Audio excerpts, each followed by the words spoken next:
Hello, everybody, and welcome to this next webinar in our PRINCE2 series from ITonlinelearning. Today, we're going to be taking a look at the business case practice in PRINCE2. Now, the business case practice in PRINCE2 is essential for establishing and maintaining justification for a project. The practice ensures that a project is and also remains desirable, achievable, and of course, viable. And it really does support decision-making in a project's ongoing investment. Now, the main purpose over here for the business case practice is that it establishes mechanisms to judge whether a project should proceed, whether it should continue, or whether it should be terminated. It focuses on ensuring that the project delivers measurable improvements. And measurable improvements, we'd normally call those benefits. And those would align with the business objectives. Right, now, with that in mind, let's move on and let's get started and talk a little bit about the business case practice. Now, today I'm going to change things up a little bit. I'm going to make it a little bit more exciting, and we'll have a little look-see. All right, let's move on then, shall we? Right. Now, the business case in PRINCE2, I want you to imagine it as your project's superpower, okay? Imagine that your project team are superheroes. What fuels them to succeed? Is it the business case? Well, yep, you'd be right. So the business case is like a movie script. It will be guiding your team and ensuring that everyone knows why the project matters. It provides clarity, provides guidance, and of course, value checks at every stage from start to finish. In PRINCE2, decisions are based on whether the project remains viable, achievable, and desirable. And it evolves as the project progresses, just like a movie script would in a movie. Right, so let's move on then to the next slide over here, where we can have a little bit more of a look at the business case, all right? Now, as we mentioned when I was chatting to you a little bit earlier, I mentioned to you the whole purpose of the business case practice is to establish if a project is and remains desirable, viable, and achievable, very much for informed decision-making. PRINCE2 projects deliver outputs, and those outputs are also known as products that then facilitate change, leading to outcomes and measurable improvements, which we could call benefits. The disbenefits on the other side are the negative outcomes that are anticipated and managed within the project. So obviously the other side of a benefit being positive, the negative side of it would be a disbenefit. All right, so let's have a look at those outcomes, those benefits and those disbenefits, so we can get a little bit more of an understanding of them. Right, now, an output is the tangible deliverable produced by the project. So, for example, if our project was to create a new CRM system for a company, that CRM system would be the output. It would be the product. The outcome would be the changes brought by the output. So, for example, improved customer management through the use of that system. The benefit would be the measurable advantage from the outcome. So, for example, if we had a 15% increase in sales through the use of that new system.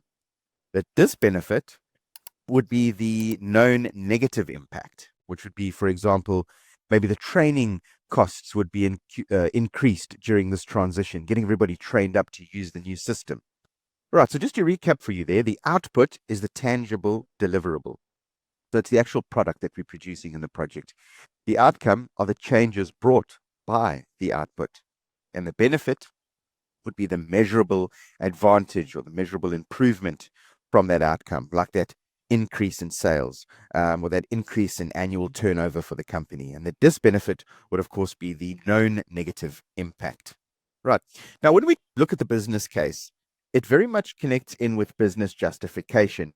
And in PRINCE2, you know that your very first principle is to ensure continued business justification. Now, what is business justification? Well, projects must ensure continued business justification by being desirable, viable, and achievable. The business case as a document is going to be reviewed throughout the project lifecycle, and it'll be updated as needed.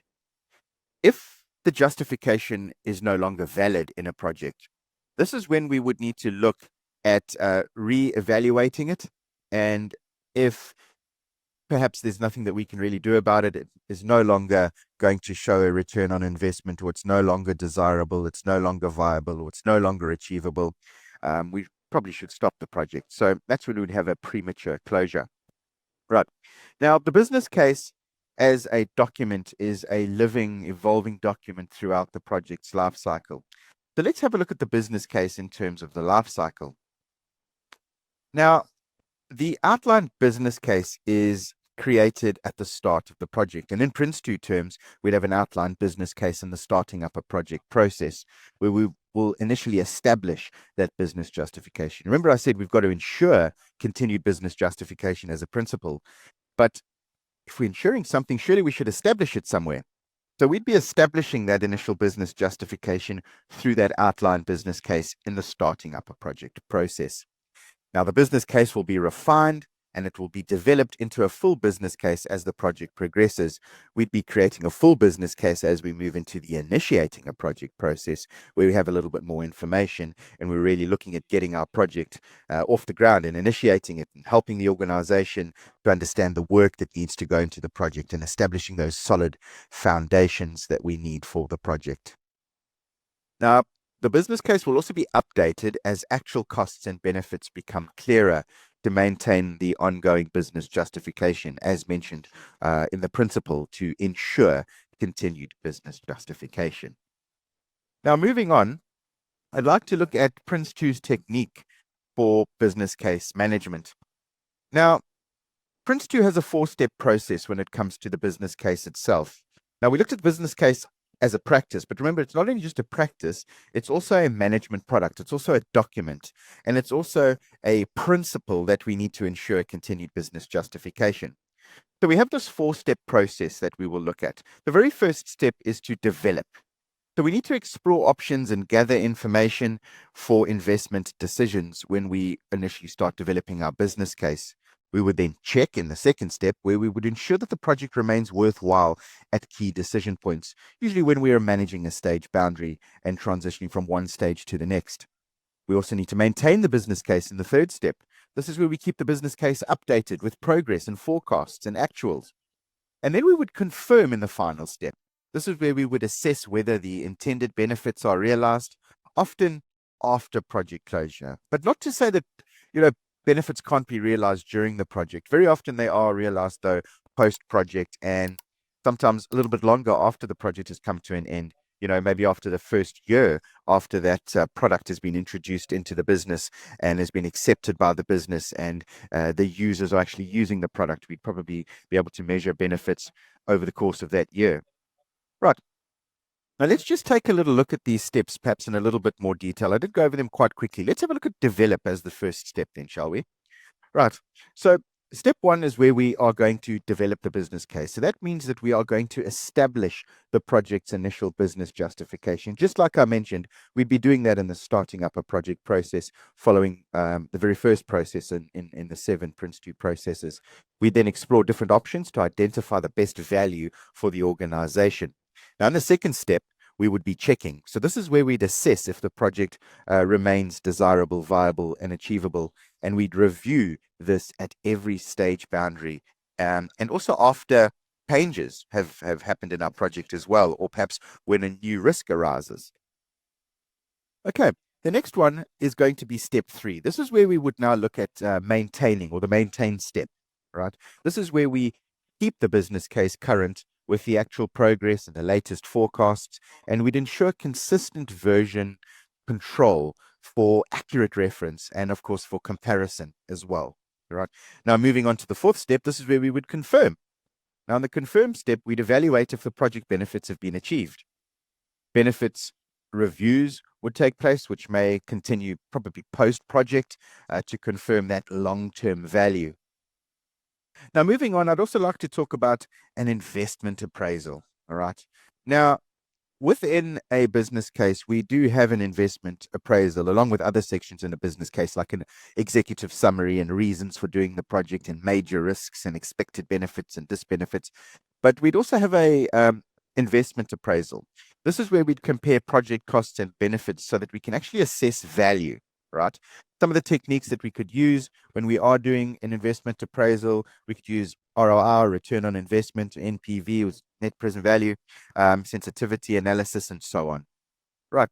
Now, moving on, I'm sure perhaps you've heard of the multi-case model before as well. Now, the multi-case model would consider multiple perspectives and strategic, economic, financial, implementation, and commercial as well. Now, as we start wrapping up the business case practice, remember that the business case is a living document that guides your decision making throughout the project that you're going to be working on. It provides clarity on the benefits, on the costs, and the risks, ensuring that the project remains aligned with the strategic goals.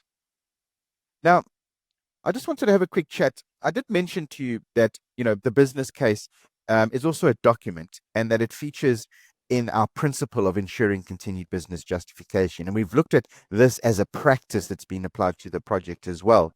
But some of the component parts that I mentioned in the business case, just in case you're wondering, what makes up a business case, is we'd have an executive summary, and we'd have reasons for the project, and we'd have our business options within the business case, and our expected benefits and our expected disbenefits. Timescales would also be included in the project, and costs, as well as an investment appraisal. We'd also have the major risks, and then we'd look at management and review as well.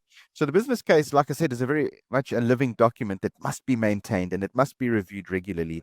And it really helps in assessing the ongoing viability of the project. And it's used as a very, very important reference for decision making throughout a project's life cycle. Now, what I'd like to end off with today is I'd like to just say, thank you so much for joining. And when you are working on projects, treat the business case as a strategic tool. Don't just treat it as a formality, because it's going to ensure that the project remains viable and that you actually deliver value from start to finish. Right, now that was just my final thought. Thank you for joining me today for this quick look at the business case practice. If you'd like to know a little bit more about this, perhaps inquire about doing a PRINCE2 course with us here at IT Online Learning. If you've seen this video that is up on YouTube and you'd be so kind as to just leave us a like and maybe subscribe to our YouTube channel, that would also be greatly, greatly appreciated. You could also set up the notifications as well so that when we do upload a new video that you're able to view those videos. So thank you very much for joining me, and I will be seeing you guys soon in the very next webinar. And for more from IT Online Learning, stay tuned. Thank you. Bye.